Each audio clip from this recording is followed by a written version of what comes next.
व्यवस्था की स्थिति लचर है, चाहे वो कानून हो या शिक्षा हो, दोनों की ही स्थिति लचर है। और ये कोई आज से नहीं हुआ है, ये सब तो बहुत ही पहले से हो रहा है। फ़र्क बस ये था कि लालू जी के वक्त में चीज़ें ज़्यादा पता थी, चीज़ें कम मैनेज्ड थी। अब शायद चीज़ें ज़्यादा मैनेज्ड है, बट मैंने पहले भी कहा है कि बिल्कुल जंगल राज जैसी हालत है।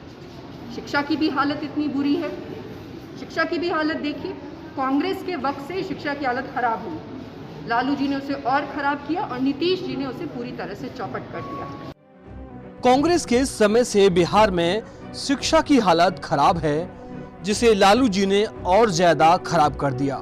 नीतीश जी ने शिक्षा को और ज्यादा चौपट कर दिया, ये कहना है प्लूरल्स पार्टी की प्रमुख पुष्पम प्रिया चौधरी का। याद तो है पुष्पम प्रिया चौधरी, ये वही पुष्पम प्रिया चौधरी हैं जिन्होंने बिहार चुनाव से पहले अखबारों में खुद के सीएम उम्मीदवार होने का फुल पेज विज्ञापन छपवाया था। अब बाढ़ से करा रहे बिहार के लोगों का हाल जानने के लिए वो फिर से बिहार लौटी हैं।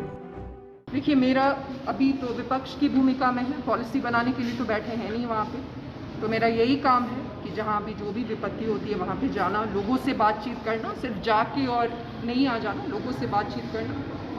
कोई भी सुविधाएं नहीं मिल रही हैं लोगों को, लोगों की हालत बहुत ख़राब है। आप लोगों से भी ये कहूँगी कि जाइए और उनसे बात करिए और ये सारी चीज़ें लाइए, दिखाइए लोगों को। क्या लग रहा है आपके बचपन का बाढ़ और आज का बाढ़, क्या अंतर लग रहा है? कोई अंतर नहीं लग रहा, वैसी ही हालत है। बचपन में भी ऐसी ही बाढ़ आती थी, ऐसे ही गांव के गांव डूब जाते थे। और बचपन से तो अब समझिए टेक्नोलॉजी इतनी ज़्यादा आगे चली गई है, हमारे खुद के देश में टेक्नोलॉजी इतनी ज़्यादा आगे चल गई है, फिर भी ये कुछ नहीं कर पाए हैं क्योंकि ये सभी निकम्मे हैं।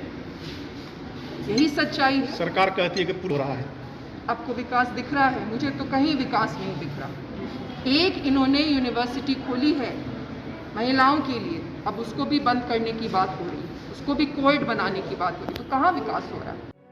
पुष्पम प्रिया ने कहा कि इन लोगों ने कभी विकास का काम नहीं किया, बल्कि एक दूसरे पर सिर्फ उंगलियां उठाई और छींटाकशी की। यही सच्चाई है, यही सच्चाई है इनकी। ये सिर्फ आपस में एक दूसरे पे छींटाकशी करते हैं, एक दूसरे पे उंगली उठाते हैं। अगर इन्होंने काम किया रहता तो सबसे पहली बात यह है कि आप इनसे सवाल पूछने नहीं जाते, हमारे यहाँ पे ज़रूरत नहीं होती।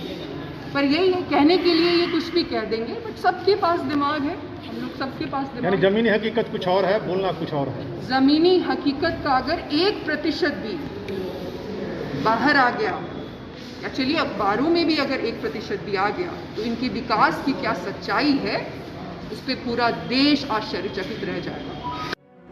चुनावों में बिहार के विकास के दावे करने वाले नेताओं को घेरते हुए पुष्पम प्रिया चौधरी ने कहा कि पिछले 10 सालों में जैसे चाइना और बांग्लादेश ने तरक्की की है, उसी तरह से बिहार में भी विकास के लिए काम करने की जरूरत है।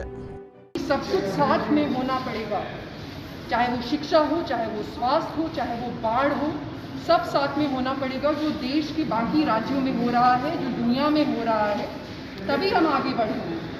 बाकी लड़ झगड़ के आपस में लड़ाई करा के हम ऐसे ही रह जाएंगे। पूरे तरीके से बिहार का निर्माण करना पड़ेगा, पुनः बिहार का निर्माण करना पड़ेगा। जैसे रशिया का निर्माण किया गया था, उस ग्रोथ रेट पे बिहार का निर्माण करना पड़ेगा। 10 वर्षों में जिस तरीके से बांग्लादेश आगे बढ़ा है, जिस तरीके से चाइना आगे बढ़ा है, वही सब करेंगे, वही सब करना पड़ेगा, तभी बिहार का कोई भविष्य।